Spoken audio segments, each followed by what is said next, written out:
ನೋಡಿ, ನಾನು ಕೇಳ್ತೀನಿ, ನಾನು ಕಾಂಗ್ರೆಸ್ ಪಾರ್ಟಿ ರಾಜೀನಾಮೆ ಕೊಟ್ಟು ಬಂದ ಮೇಲೆ ಈ ಎಲ್ಲ ವಿಷಯ ಹೇಳ್ಬೇಕಾಗಿತ್ತಲ್ಲ, ಯಾಕೆ ಹೇಳಿಲ್ಲ? ನನಗೆ ಏನಾಗೈತೆ, ಈ ಚುನಾವಣಾ ಪ್ರಚಾರದಲ್ಲಿ ಎಷ್ಟು ಕೀಳು ಮಟ್ಟಕ್ಕೆ ಅಪಪ್ರಚಾರ ಮಾಡಿ ನಡೀತದೆ. ಬಹುಶಃ ನನ್ನ ಲೈಫಲ್ಲಿ ಫಸ್ಟ್ ಟೈಮ್ ನಾನು ನೋಡ್ತಾ ಇದ್ದೆ. ಅದಕ್ಕೆ ಇಂಥ ಕೀಳು ಮಟ್ಟದ ಅಪಪ್ರಚಾರಕ್ಕೆ ನಾನು ರಿಯಾಕ್ಟಾಗಿ ಕೊಡೋದಿಲ್ಲ. ಅವತ್ತು ಏನಾಗೈತಿ ಏನು ಅನ್ನೋದು ಎಲ್ಲರಿಗೂ ಗೊತ್ತಿದೆ. ಅದಕ್ಕೆ ರೀ ಅಷ್ಟು ಕೀಳು ಮಟ್ಟದ ಪ್ರಚಾರಕ್ಕೆ ಹೊಂಟಿದಾರಂತಂದರೆ ಅವರು ಇವತ್ತು ಹತಾಶರಾಗಿದ್ದಾರೆ.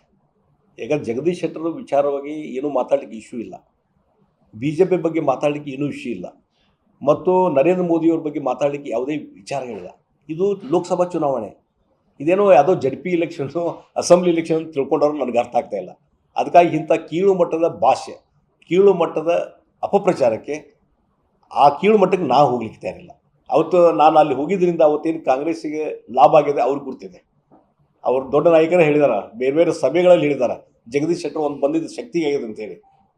ಮತ್ತು ಅವರೇ ನಿಂತು ಕರ್ಕೊಂಬಂದು ಸ್ವಾಗತ ಮಾಡಿ ನಮ್ಮನ್ನು ಕರ್ಕೊಂಡ್ರು.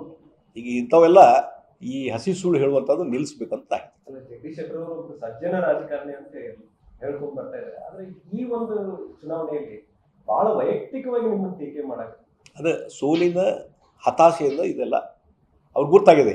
ಇಲ್ಲಿ ನಾ ಗೆಲ್ಲುವುದಿಲ್ಲ, ಜನರ ಬೆಂಬಲ BJPಗೆ ನರೇಂದ್ರ ಮೋದಿ ಜಗದೀಶ್ ಶೆಟ್ಟರ್ ಸಿಗ್ತಾ ಇದೆ.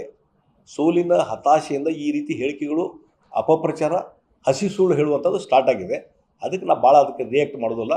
ಕೊನೆಗೆ ಇದಕ್ಕೆಲ್ಲ ಉತ್ತರ ಯಾರು ಕೊಡ್ತಾರೆ? ಮೇ 7ನೇ ತಾರೀಕು ಬೆಳಗಾವಿ ಜನ ಉತ್ತರ ಕೊಡ್ತಾರೆ. If you like this video, ಬೇಗ ಲೈಕ್ ಮಾಡಿ, ಕಾಮೆಂಟ್ ಮಾಡಿ, ಶೇರ್ ಮಾಡಿ ಹಾಗೂ ಯೋಯೋ ಟಿವಿ ಕನ್ನಡವನ್ನು ಸಬ್ಸ್ಕ್ರೈಬ್ ಮಾಡಿ.